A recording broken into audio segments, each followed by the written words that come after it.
would not do any good help for the future conversation. Perhaps some U.S. High officials may think they can have some more chips on the future table, but actually this sort of a crisis or issues that happens from time to time show us why it's important for both leaders to meet and talk and to share some values and find some resolutions routinely and mechanically. That's why such sort of talks are necessary. Thank you very much, Dr. Liu, for your time and insights. That's Dr. Liu Kuangyu, Research Fellow with Institute of Taiwan Studies at Chinese Academy of Social Sciences. Coming up, Uganda President says his country will continue trading with Russia.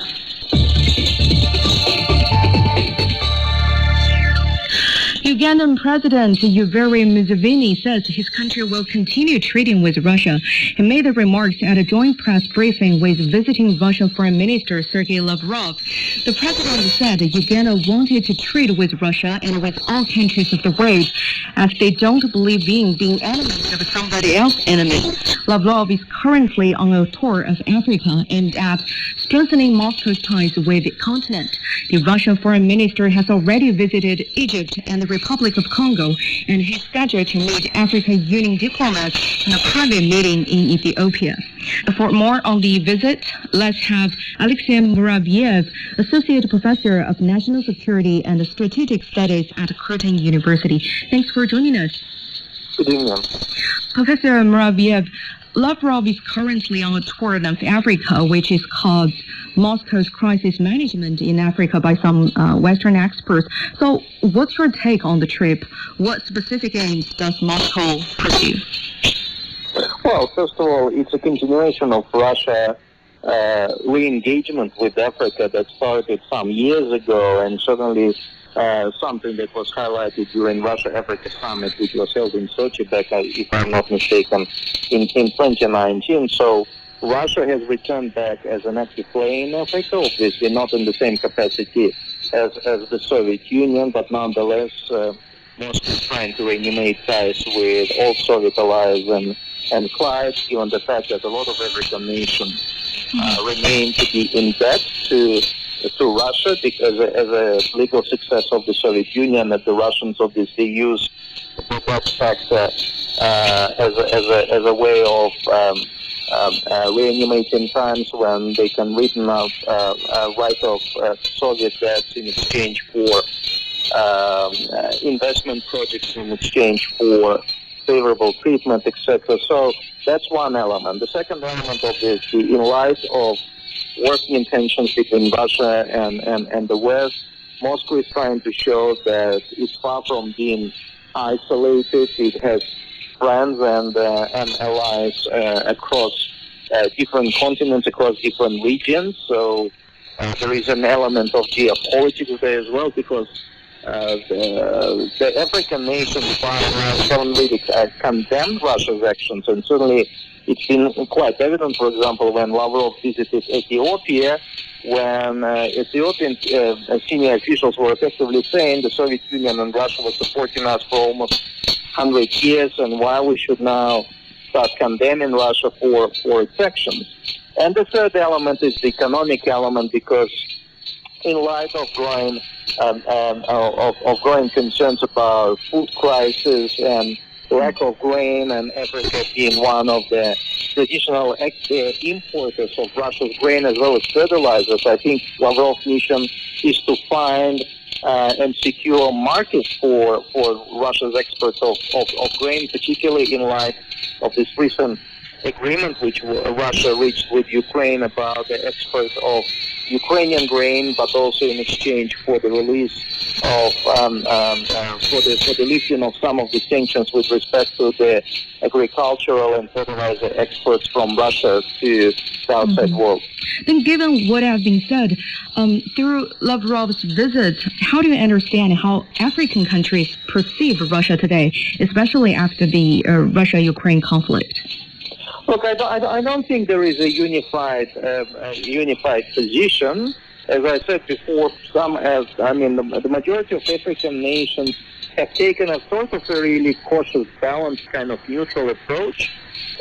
Some express quite sympathy to Russia, but we don't really see an outspoken condemnation of Russia's actions the way how it comes across, for example, in Western Europe or even in some Asian countries, like, for example, Japan or Republic of Korea, for that matter, etc. So it certainly, Africa represents an avenue for Russia to pursue a number of objectives, certainly including political objectives, which will allow Russia to effectively maintain this narrative that Russia hasn't been isolated and still has friends and partners across the globe.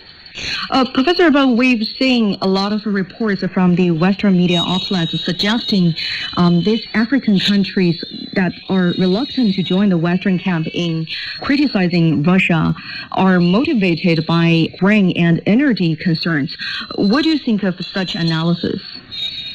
Look, I mean, obviously, the African nations are interested in Russia's resources. They're interested in Russia's agricultural exports. But they're also interested in, for example, in education program that Russia is offering to the African nations. A lot of African nations continue to receive Russia's military technical support. In fact, Russia is world #1 export of military technology to Africa. So there is also an element of security and military cooperation. We know that Russian private security companies are very active in a number of African nations. There have been agreements allowing Russian warships, Russian aircraft to use African ports or airports, even speculation that Russia may open up a naval installation in Sudan, for example, in the Red Sea. So it's a mix of economic considerations, soft power considerations, education, geopolitics, but also security and defense. Mm-hmm. Professor, Africa is also being courted by the West recently with French President Emmanuel Macron's visit to Cameroon, Benin, and Guinea-Bissau, and the U.S. Special Envoy for the Horn of Africa, Mike Hammer's visit to Egypt and Ethiopia. So how would you evaluate the frequent trips to Africa by the West? Africa has become a renewed continent of interest of great powers. We've seen a gradual return of the United States into Africa. Obviously, seeing China being very active across Africa, and that partially drove the United States' renewed interest in Africa. We see Russia returning into Africa as a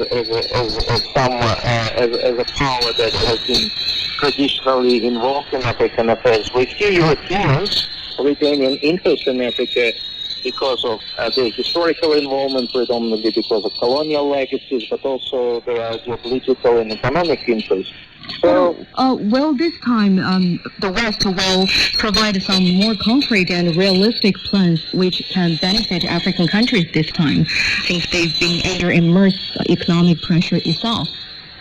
Well, obviously the West can come up with some propositions and solutions, but it's a matter whether that would be of interest to the majority of African nations. Obviously, the African governments want to benefit and achieve maximum benefits after in the current situation when many major European powers, other powers want to find friends, build up connections, relationships, partnerships, and alliances in Africa.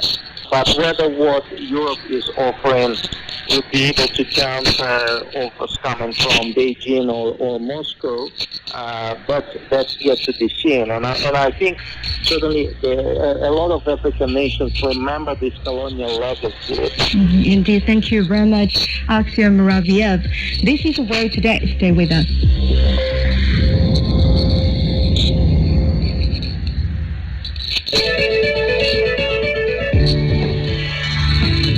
Hello, this is Michael Zhang. Greetings from Los Angeles of the Golden State of California.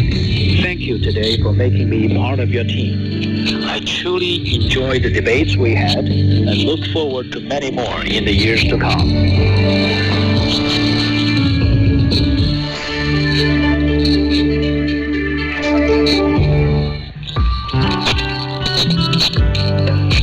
Hello, I'm Gloria Seed, First Secretary of the Embassy of Chile to China. It's been an honor taking part on your show and telling you about the relationship between Chile and China.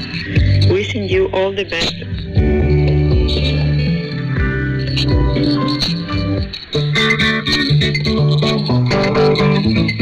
Hello everyone, this is Moon Ahmed Khan, journalist from Pakistan, currently based in Cheaptoyman University.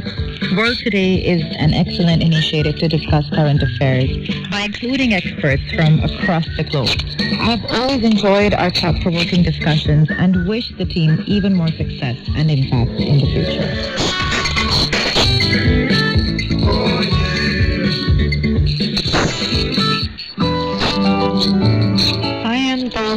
China analyst from the Economist Intelligence Unit. Today is a very fun program. It is a place you hear interesting people discuss global events, social trends, and what is happening in China and in the rest of the world. So friends around the world, hope you can join us.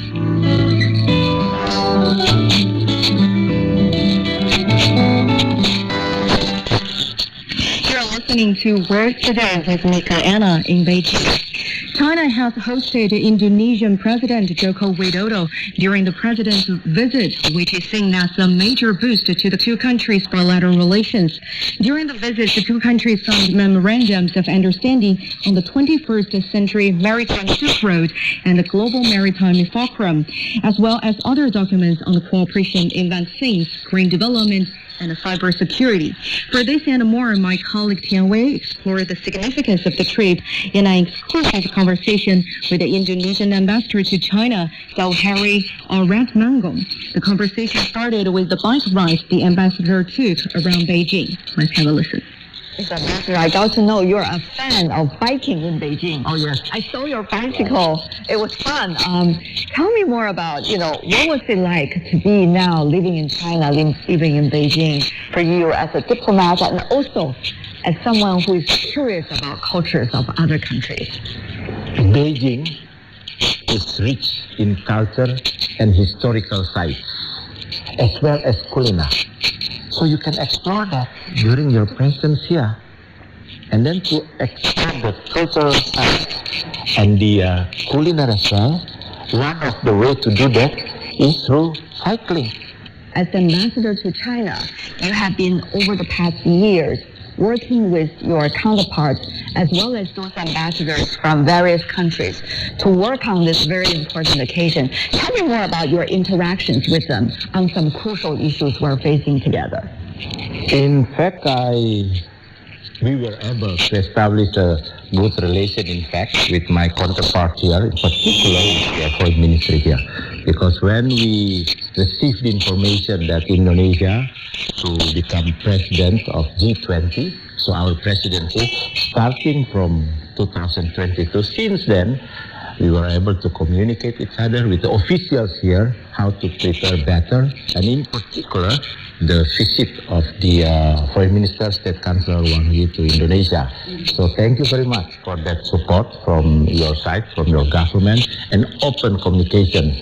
And at the same time as well, I was able to establish a communication with the member of the G20, so ambassador of the member of the G20 here in Beijing, to exchange views on the current situation, how our presidency, in particular the theme of our presidency of the G20, recover together, recover stronger. So that's the theme of presidency of Indonesia. And then, of course, everybody at the time was looking forward as well to the meeting in Bali. Because we were discussing whether 20 foreign ministers will be